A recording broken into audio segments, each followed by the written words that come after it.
le format de cette feuille de papier est le format A4. C'est le plus utilisé en France. Ce format n'existe pas dans tous les pays. Et ce format a une propriété très intéressante.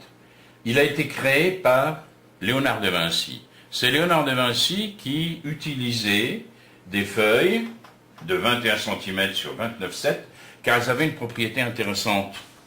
Regardez bien la feuille. Si vous la prenez, que vous la pliez en deux, cette feuille, comme ceci, vous vous apercevez que vous obtenez une exacte réduction de la feuille précédente. C'était très intéressant pour Léonard de Vinci, ça lui permettait de travailler ainsi sur des feuilles plus réduites, ses futurs tableaux. Encore plus fort, si vous continuez, que vous repliez à nouveau cette feuille en deux, vous allez obtenir, là aussi, une parfaite réduction. Et vous pouvez ainsi continuer. C'est ce que nous allons d'ailleurs faire. Nous allons donc poursuivre l'expérience. Je plie en deux. Je prends une règle.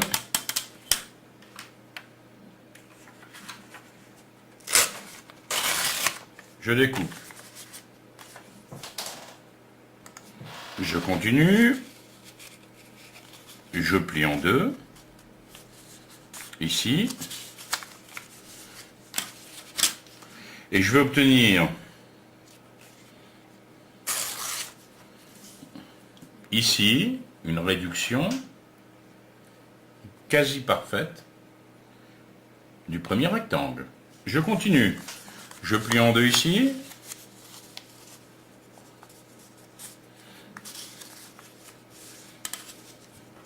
Je découpe.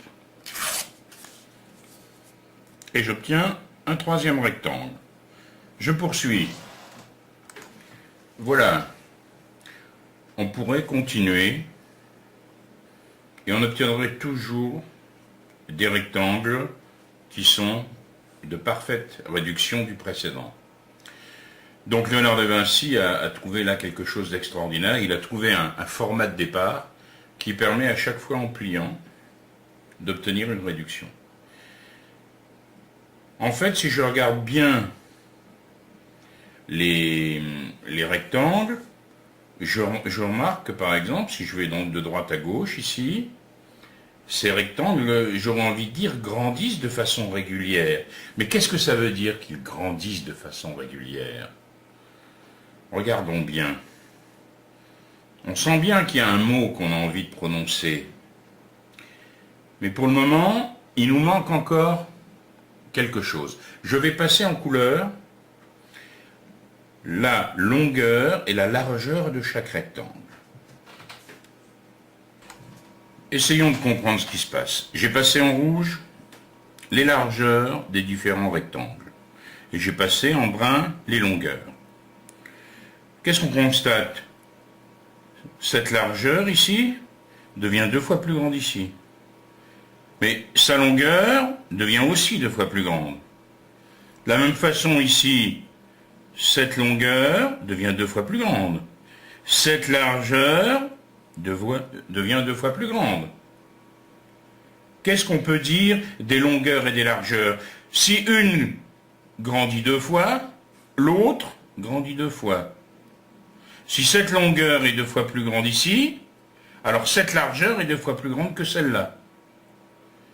Si on prenait 2 rectangles côte à côte, on a cette largeur qui est à peu près 1,5 fois plus grande que cette largeur. Eh bien, la longueur, elle est aussi 1,5 fois plus grande que cette longueur. En fait, les longueurs et les largeurs grandissent dans les mêmes proportions. Le voilà ce mot autour duquel on tournait. En fait, les longueurs des rectangles et les largeurs des rectangles sont proportionnelles. Ils grandissent dans les mêmes proportions. Si une longueur est 2 fois plus grande, alors sa largeur devient aussi 2 fois plus grande. Et grâce aux dimensions découvertes par Léonard de Vinci, à chaque fois qu'on découpe en deux un morceau de la feuille de papier de départ, on obtient un nouveau morceau avec des longueurs et des largeurs qui sont proportionnelles.